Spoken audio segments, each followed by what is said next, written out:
I think it takes time and it takes a lot of patience for learners to become self-directed learners and to take ownership over their feelings, emotions, their work.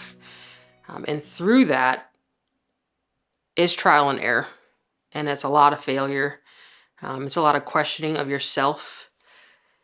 And through all of that, they learn who they are. They learn what makes them tick. They learn their non-negotiables. They learn some of their fears, and which is separate and different from a learner or a teacher-led environment, because during that time, no one's really asking them those questions.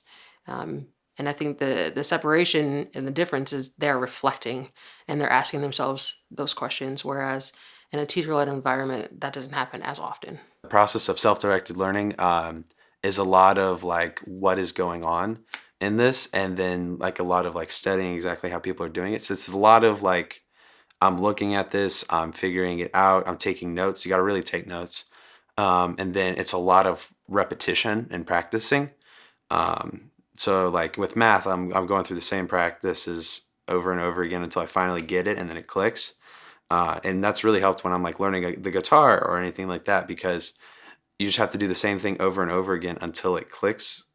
And so that's genuinely what a lot of self-directed learning is just beating your head against the wall until it finally makes sense. And then you can help other people find the hole in the wall sort of thing. The process of self-directed learning is super rewarding because once you get to a point outside of school, it's really rewarding in school, right? But outside of school, those skills kick in. Those skills kick in without you even realizing it. And people tell you, oh, well, you're really mature for your age, or, oh, you really handled that situation well. And it's because you're learning to do it at school. And even if you're not the best person to do it at school, you're learning those skills anyway, at school. So it just helps really well. The hard part about it is really interesting because the first 6 months that you're there, I've had a lot of people who stay on Netflix all day, who don't do any work for 6 months. But the problem is there is still deadlines. There are still things that are similar to school where it kicks in and you're like, oh crap, I really, really need to do this.